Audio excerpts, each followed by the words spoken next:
The 1990s gave way to a new form of public entertainment with its introduction of racy gossip column-inspired television shows. The bigger names at the time included The Maury Show, Sally, and The Jerry Springer Show, to name a few. These types of talk shows ran on television stations until the mid-2000s, with loyal fan bases tuning in weekly to see what the next tantalizing topic would be. One such show was The Jenny Jones Show. Jones, whose real name was Janina Maria Stransky, she was born on September 7, 1946 in Bethlehem, Palestine. Her parents were John Stransky, a World War II veteran, and her mother Sophie was a dressmaker. The couple ran a bridal shop and kept a strict Catholic household. The couple would divorce and Jones stayed with her mother, who relocated to Montreal. These became turbulent times as her mother became an alcoholic who would regularly verbally abuse her. The young Jones acted out by drinking. Jones picked up shoplifting and would occasionally make out with boys. She ran away from home at age 11. A short while later she was caught shoplifting and was returned home to her mother's custody. As a teenager, Jones's grades fell as she began to abuse alcohol herself. Jones would later quote, "I didn't want to be with either parent and couldn't wait until I was old enough to leave. Show business was my way out," unquote. Jones dropped out of high school at age 17. She a locally touring band, and the following year she took on the stage name Jenny Jones and moved to Hollywood. In the early 1980s, Jones was a drummer in a rock band. Next she tried her luck as a stand-up comedian. Her stand-up performances earned her a spot on the popular talent-based television show Star Search, where she appeared in 1986 and blew everyone away. Tonight on this stage, 8 of the best new stars of 1986 will each win $100,000.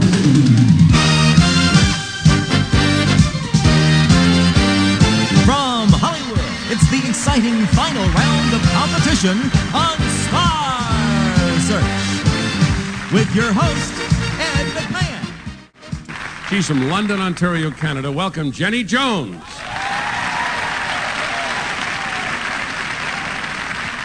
Thank you very much. This is a very exciting day. We're all so nervous. I've been nervous all day. I do everything I can to get ready. I even went to the doctor today, got a checkup. I hate getting undressed in front of him. He's a good eye doctor, though.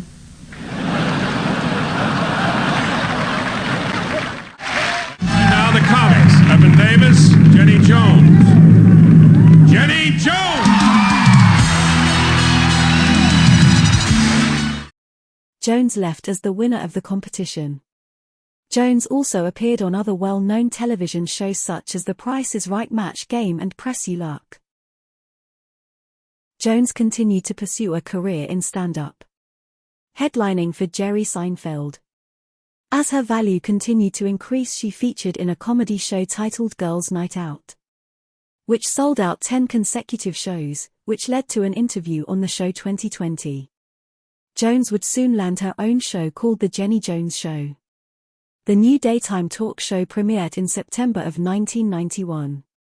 The show marketed itself as a softer alternative to the in-your-face type of shows being produced at the time. The Jenny Jones Show aired nationwide on 178 stations. This was by far the largest launch in talk show history. The show was produced by Telepictures and distributed by Warner Brothers Television. The show ran until September of 2003. The show was powered by outrageous and sometimes scandalously themed episodes. The show boasted that the guests were just regular people with a story to tell. The top-rated talk show would make headlines around the world on March 6, 1995. The show's title was, Revealing Same-Sex Secret Crushes. In today's times this would not have been a big deal, but in the 1990s these sorts of topics were outrageous and taboo, drawing in millions of viewers nationwide. The episode in question featured 6 guests from various locations to meet a secret admirer of the same sex. Whether or not the guests knew their secret admirers were same-sex remains unknown. The show vehemently states that guests were told this, while others say not all the guests were informed of this detail before appearing on the show. This, among other reasons, is why this episode never aired on television. Among the guests was Scott Amador, a native of Lake Orion, Michigan. A mutual friend of the two men, Donna Riley, was also in attendance. And lastly, John Schmitz, whom was innocently waiting backstage, unable to hear the show's tapping as Jones asked questions concerning the crush. As Jones questioned Scott about the nature of the relationship, Scott stated that the pair had met while hanging out at Donna's place. Scott spoke of John's personality traits, but the conversation quickly took an erotic turn as Scott began to discuss sexual fantasies involving John and John's physical characteristics. Donna and Scott admitted on air that they were not sure what John's sexual orientation was. After Scott had filled Jones and the audience in on the situation, John was brought to the stage as the audience erupted into chaos.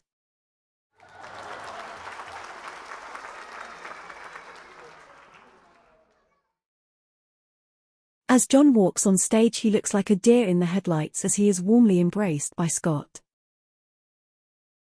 As John takes his seat on stage next to Scott, amongst cheers and gasps, the show's host begins to inform John of the show's plot and whom his secret admirer is. Guess what? It's Scott that has the crush on you. You lied to me. Did you have any idea that he liked you this much?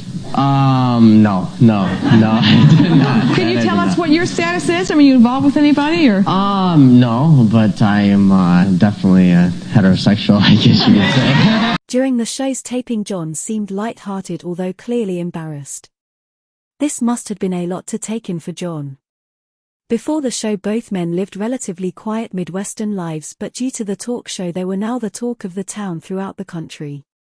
On a very unexpected and sad note. Only 3 days after leaving the talk show, tragedy would strike with one of the men, Scott Amador, losing his life, taken by his crush John Schmitz. Scott allegedly left a suggestive letter in a mailbox belonging to John. This incident led to their confrontation. Scott would admit to writing and hand-delivering the letter. Upon hearing this, Scott went to his vehicle, which contained a shotgun, and fired 2 rounds into the chest of Scott Amador. Scott would instantly succumb to his wounds.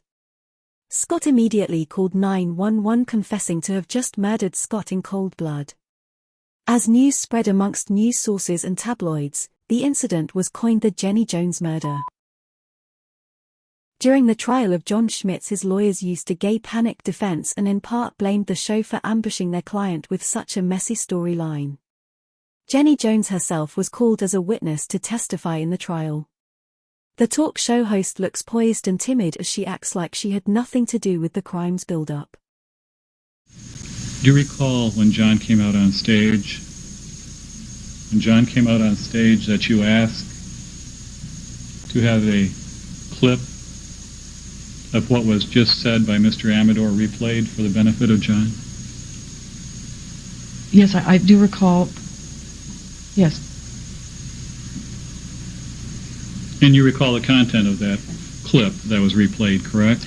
Well, when I say I recall because I've seen it on news and on TV. I don't recall from being there over a year ago.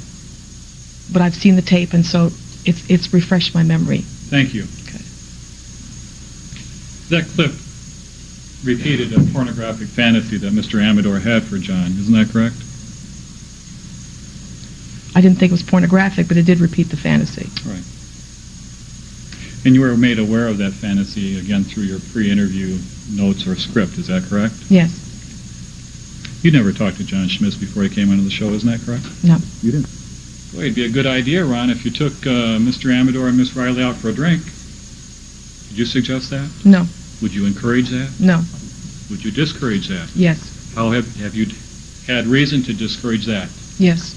With Mr. Musianti? No.